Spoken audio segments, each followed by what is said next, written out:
sinetron atau filem-filem dari Indonesia, dan terkadang kita mendengar perkataan seperti dong, kok, sih, lah, sehingga ada yang di antara kita yang cuba mengucapkan perkataan tersebut tanpa menyedari apa maksud di sebaliknya. Perkataan-perkataan seperti dong, kok, sih dan sebagainya itu dikenali sebagai partikel dalam bahasa Indonesia.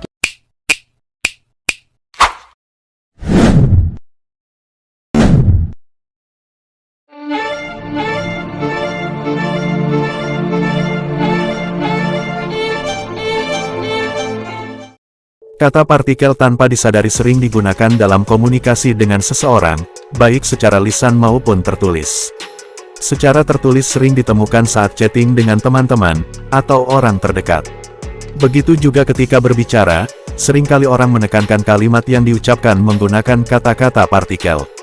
Adanya kata partikel berfungsi untuk memberikan penekanan atau penambahan dalam sebuah kalimat.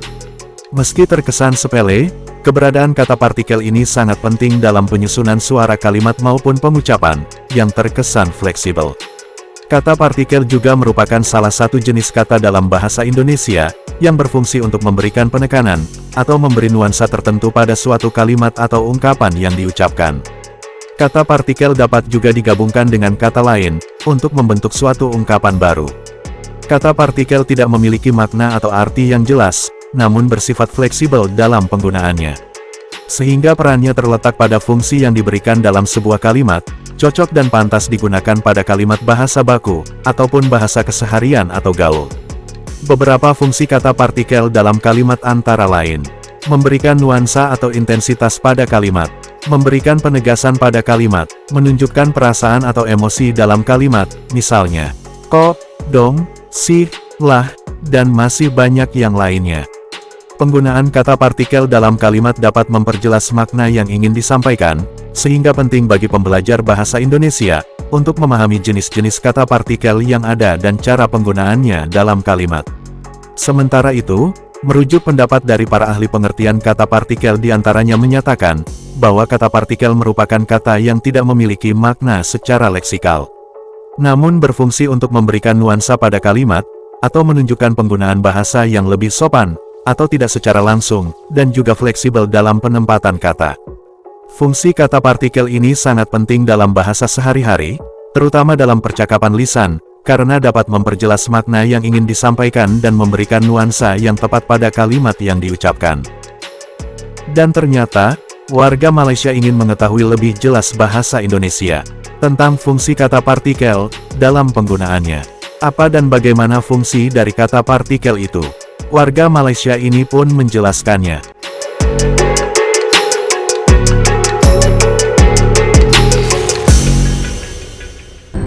Assalamualaikum guys, salam Nusantara dan selamat datang ke channel Khairul Onggon. Terima kasih Niza ucapkan kepada subscriber dan kepada yang belum subscribe.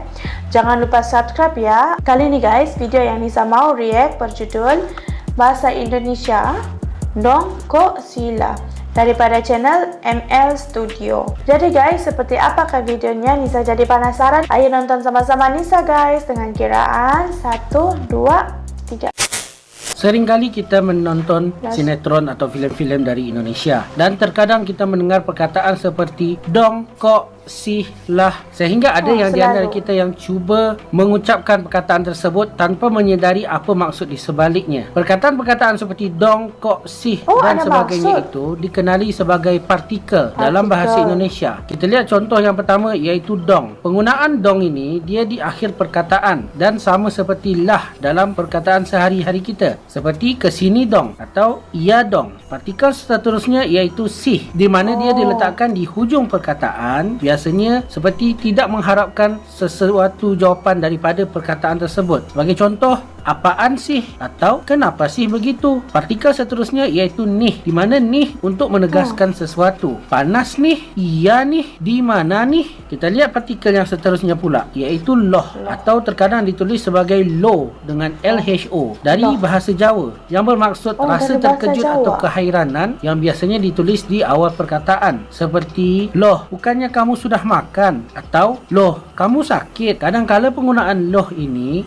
diiringi dengan kok yang menunjukkan pertanyaan kenapa diletakkan di hadapan atau selepas subjek. Loh, kok begitu bermaksud dia hairan. Kenapa begitu? Atau kamu kok jahat, dan kadang-kala kok juga diletak di akhir perkataan. Seperti aku lapar kok bermaksud aku lapar juga. Dan ada juga partikel kan, yang ini sama macam kita di sini di Malaysia, di mana penggunaan kan seperti benarkan apa yang aku bilang, atau kan aku sudah bilang ke kamu. Kamu macam kita cakap sehari-hari lah. Betul kan aku cakap apa?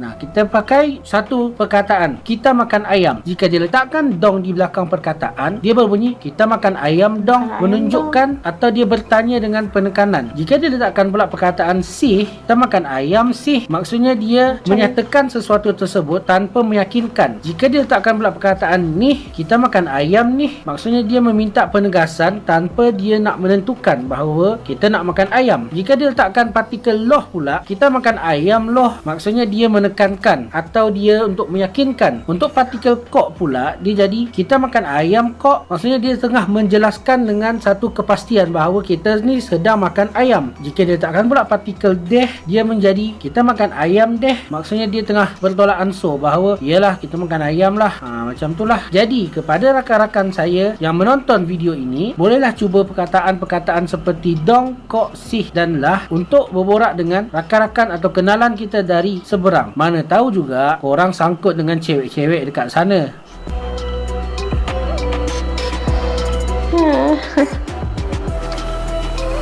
Dong, kok, sila. Kok kamu begitu ya?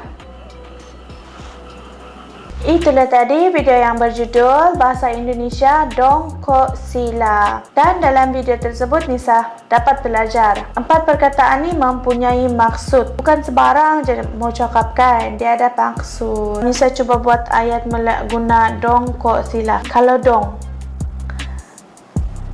dong perkataan Nisa coba buat ayat menggunakan perkataan dong. Kamu jalan sama-sama aku dong. Betul nggak? Kalau kok kamu seperti itu ya? Betul nggak? Kalau si tadi tu maksud dia macam mana? 2 tu je lah guys. Yang selebihnya Nisa akan belajar lagi, okey?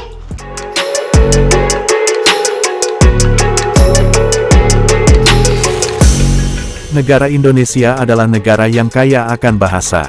Begitu banyak bahasa daerah yang tersebar di seluruh wilayah Indonesia, dan setiap wilayah Indonesia memiliki bahasa daerahnya masing-masing. Dan bahasa Indonesia adalah bahasa yang dengan secara sadar diciptakan oleh orang-orang Indonesia sebagai alat pemersatu bangsa. Dengan keberagaman bahasa daerah di Indonesia, secara otomatis, bahasa Indonesia akan dapat menemukan perkataan baru yang pastinya akan memperkaya bahasa Indonesia dengan kalimat perkataan baru yang biasa digunakan dalam kehidupan sehari-hari. Jadi warga negara tetangga, janganlah menganggap bahwa bahasa Indonesia adalah bahasa Melayu. Karena bahasa Indonesia tercipta dan diciptakan oleh orang-orang atau warga Indonesia itu sendiri. Dengan membawa gaya istilah dari berbagai bahasa daerahnya masing-masing, hingga terciptalah bahasa Indonesia. Dan dalam setiap satu kata bahasa Indonesia, bukan hanya sekedar kata, bahasa Indonesia memiliki penjelasan dan fungsinya, mengapa dan untuk apa suatu kata itu terbentuk. Itulah bahasa Indonesia, yang penuh dengan keunikannya. Sehingga kini bahasa Indonesia telah terdaftar dan resmi menjadi bahasa yang ke-10 di UNESCO, dan menjadi salah satu bahasa yang digunakan dalam Sidang Umum UNESCO.